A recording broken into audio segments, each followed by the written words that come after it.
Yeah, Thursday was fun, and I think that was huge to have that type of a game after how we played Saturday, just to get our confidence going, just to show what we're capable of, and we are. We're capable of having great games like that and getting our offense flowing.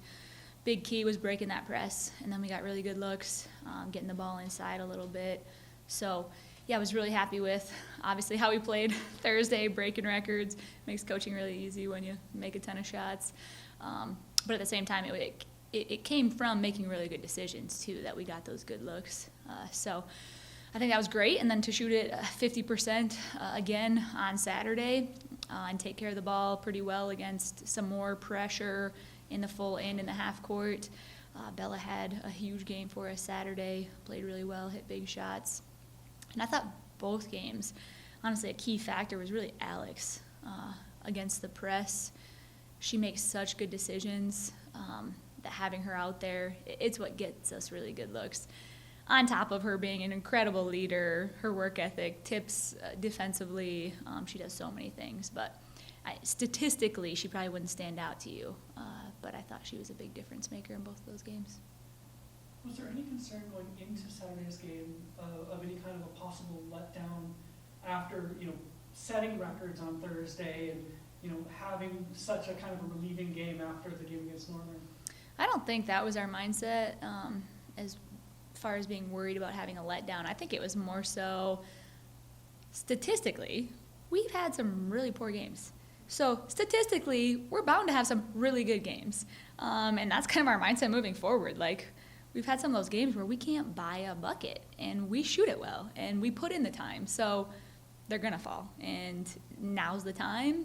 Okay, if we had to wait to have our good games till now, fine. Obviously, Bella had a strong couple of games for you. And this is when you need your leaders to really step up, isn't it, as far as, like, your offensively consistent players? Yeah, now is the time for sure for those staple players for us to step up and do what they do. And Bella and Kate have been doing that, obviously with Sarah out. Other people needed to step up, and that's the great part, too. The people off the bench have really been stepping up. Alyssa, Emma, so that's been awesome to see. How do you view this last weekend of the year? You kind of have the 15-1 team and the 1-15 team coming in, but how do you stay steady and not, pay attention or think about those things? That is important, that you don't think about the record going into either game.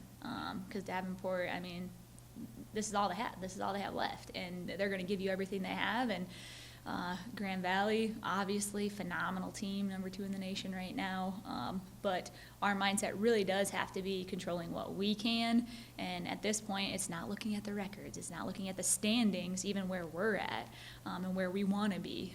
It is really just coming with that fire, with that urgency. We have 6 seniors. We got senior day on Saturday. This could be our last set of home games, maybe not. So just playing like with that type of appreciation, where just soaking every second here at the Wood Gym with our home fans and playing one possession at a time. Do you have an injury update on Sarah? We'll see with Sarah. Yeah. Yep, we'll see. We're hopeful.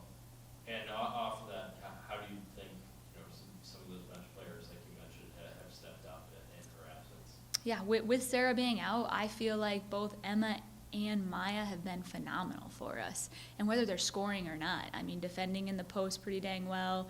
Maya's, she had 5 blocks on Thursday. Like, we're talking all about offense, but, like, she came in and had a huge game for us defensively, helping us protect the paint. She can do that, and she rebounds really well offensively and defensively.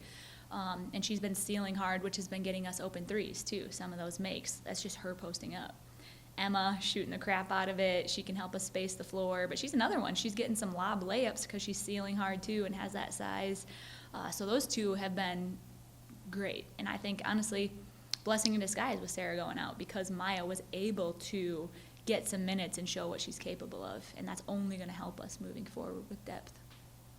You brought up Maya on the defensive end from Thursday, but after the first quarter, I think it was tied still. So how did you guys settle in defensively in that game, and what was encouraging about that?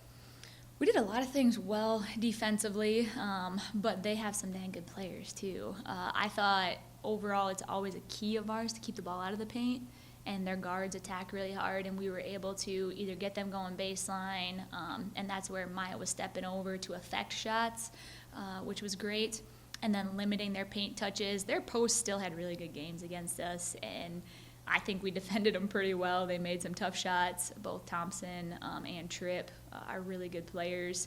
If we play them again, which who knows, we'd have to do a better job on those guys inside. But overall, we did a really good job on their guards, who I think are really good players. But we were able to take away the rhythm threes, and then when people were going to the paint, our help side was good, and we were able to affect some of those shots at the rim. Coach, lastly, you touched on it a little bit, but we've got 6 seniors, and looking at those 6, there are going to be some pretty big shoes to fill. Just talk about this class, and from 6 years all the way to 4 years. How special is this group for you? It's a really special group. I think it's super unique to have 3 different recruiting classes graduating in 1 year, only at this time. But they are really special, and everyone in a unique way. And whether that's they're playing 30 minutes a game or not playing at all, whether it be injured or they're all great people, and that's part of why our program is so good. We have the type of people that they just bring an incredible energy. They bring leadership on the floor, off the floor. They do things the right way. They live by our core values: integrity, passion, appreciation, unity, every single day. And they do it on the floor, off the floor, giving back in the community, getting it done in the classroom. All 6 of them, I can say that about. I could go into depth on each one, but we'd be here an hour. So they're phenomenal people, and we're going to miss them in so many ways, on and off the floor. And that's why I'm excited to see how far they can bring us here.